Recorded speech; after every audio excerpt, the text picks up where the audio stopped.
नमस्कार, मैं हूं अजय शर्मा और आप देख रहे हैं healthy life with doctor Brajpal Tyagi. Doctor साहब बहुत-बहुत स्वागत है आपका हमारे शो में। डॉक्टर साहब बरसात का सीज़न है, श्रावण मास है, भारी बारिश हो रही है और चारों तरफ जल प्रलय आप देख रहे हैं। जल भराव है गाज़ियाबाद के अंदर और आस-पास के शहरों में भी यही स्थिति है लगभग। ज आप दिल्ली से लेकर हिमाचल तक जा रहे हैं, चारों तरफ पानी ही पानी आपको दिखाई दे रहा है। अब ये जो गंदगी है नालों की गंदगी या यमुना का पानी भी जो चारों तरफ गंदगी है, ऐसे में किस तरह की बीमारियां होंगी और कितनी भयंकर होंगी या कितना बुरा प्रभाव पड़ेगा लोगों की सेहत पर, कितना लोग बचा सकते हैं अपने आप को, बताएं दर्शकों को। इसमें जो बीमारियां होती हैं वो इसमें कई तरह की बीमारियां हैं। कुछ मच्छर से होती हैं, कुछ मक्खी से होती हैं, कुछ अलग कीटाणु से होती हैं, कुछ फंगस से होती हैं। जी। जो मच्छर से होने वाली बीमारियां हैं उनमें मलेरिया होता है, उसमें डेंगू होता है, उसमें उसमें चिकनगुनिया होता है। और जो मक्खी से फैलने वाली बीमारियां हैं उनमें हैजा होता है। कुछ जो और वो है सोर्सेज हैं उनसे जो बीमारी अब हम एक्सपेक्ट कर रहे हैं उस बीमारी का नाम है लेप्टोस्पायरोसिस। जी। इसके बारे में बहुत ही कम लोग जानते हैं। जो और चीज और हम्म। मैंने बताया है अधिकतर लोग उसके बारे में जानते हैं। उसके बारे में ये भी जानते हैं कि उसको कंट्रोल कैसे किया जाए। जो लेप्टोस्पायरोसिस है वो एक तरह का कीटाणु होता है जो अपने जो पशु हैं उनके मलमूत्र में पाया जाता है। या जो ये चूहे के बिल होते हैं हम्म। उनमें होता है, चूहों में होता है। तो जब ये वाटर लॉगिंग होती है उसमें जो वो जब इनके बिल में वो पानी भरेगा, चूहों के बिल में चूहे बाहर आ जाते हैं। और जो हमारे वो पशु हैं उनका जो गोबर पड़ा होता है, उनका मलमूत्र पड़ा होता है, उसमें ये होता है लेप्टोस्पाइरा।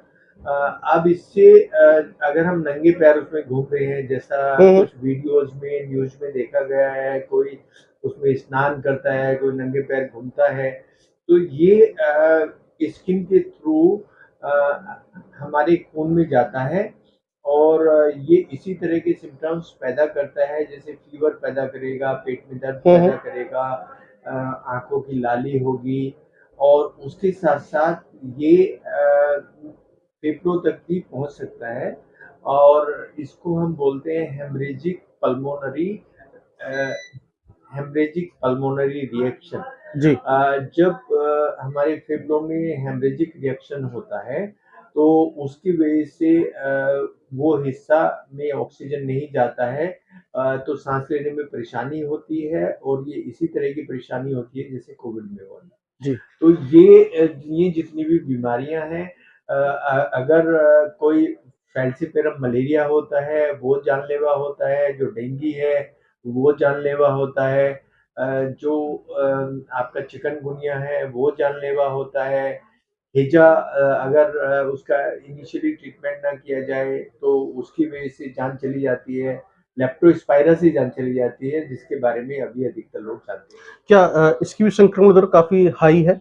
हाँ, इसकी भी संवर्धन काफ़ी हाई है, पर इसके बारे में अधिकतर लोग जानते नहीं हैं। इसलिए हमें क्या करना है हम्म। कि अगर कहीं पानी भरा हुआ है तो हमें जो जूते पहनने हैं, रबर वाले पहनने हैं जिससे पानी हमारी स्किन को टच ना हो।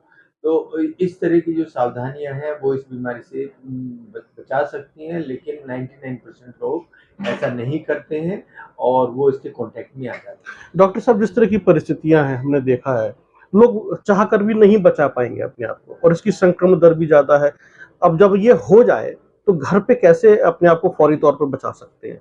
वो देखिए जो भी सिम्पटम मैंने बताए हैं, बुखार वाला, आँख का लाल होना, जी। पेट में दर्द होना और किसी दवाई से आराम नहीं होना, तो इसके लिए अलग से एक जो लेप्टोस्पाइरा है जी। इसका टेस्ट होता है और उस टेस्ट को हमें करना चाहिए।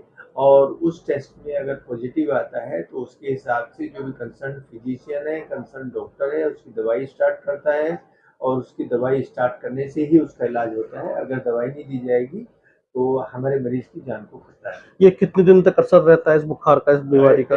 अगर इसको ठीक नहीं करते हैं तो ये 15-20 दिन तो इस तरह का फीवर रहता है और फिर इसकी कॉम्प्लिकेशन होनी स्टार्ट हो जाती है। जैसे मैंने अभी बताया, जी। पल्मोनरी हेमरेज हो जाएगा, ऑक्सीजन की कमी हो जाएगी और हमारा पेशेंट की डेथ भी हो जी। सकती अब जैसे हम खान-पान की बात करें, तो कैसा खान-पान होना चाहिए जिससे कि थोड़ा-सा तो बचाव हो जाए या फिर राहत भी मिल जाए अगर बीमार भी पड़ जाते हैं तो? है। ऐसे में हमें जो खान-पान है उस पे ये ध्यान देना है कि जो भी हम खा रहे हैं उसके ऊपर मक्खी नहीं बैठ रही है, ऊपर जी, से जी। कवर्ड है वो चीज़, और वो उबली हुई चीज़ है, बॉइल्ड है। अगर हम पानी पी रहे हैं वो भी बॉइल्ड होना चाहिए। और जो हमारी वो जैसे मिनरल वाटर्स होते जी, हैं जी। उनको आइस में डाल देते हैं, जो कोल्ड ड्रिंक है उनको आइस में डाल देते हैं, उनको भी साफ करके पीना चाहिए। वो क्योंकि जो आइस है वो ऐसे वाटर का बना हो सकता है जिसमें इस तरह के कीटाणु पाए जाते हैं। तो हमें खान-पीन में और अपना जो ये पानी अगर वाटर लॉगिंग है तो उसमें पैर ना जाए, इन सब चीज़ों को ध्यान रखना जी, यानी कुल मिलाकर यदि आप बीमार भी पड़ जाएँ तो आपको अपना खान-पान साफ-सुथरा रखना है। साफ-सुथरा है। और जैसा कि आप अमूमन सुनते आ रहे हैं और हर कोई आपको बताता भी है, अपने घर के आस-पास पानी जमा ना होने दें, कूलर में पानी जमा ना होने दें, छत पर या जो आपकी बालकनी है वहाँ पर भी गंदगी ना हो। घर को साफ-सुथरा रखिए, जैसा कि डॉक्टर साहब बता रहे हैं कि मक्खियाँ से भी ये बीमारी हो जाती है, मच्छर से भी होती है। तो जो भी मच्छरों को भगाने वाली दवाइयाँ हैं उनका इस्तेमाल करें। आप सरकार या प्रशासन के भरोसे ना बैठकर अपना इलाज स्वयं करें, अपना बचाव स्वयं करें, तब तो आप बच सकते हैं और इस बीमारी का कम से कम असर होगा।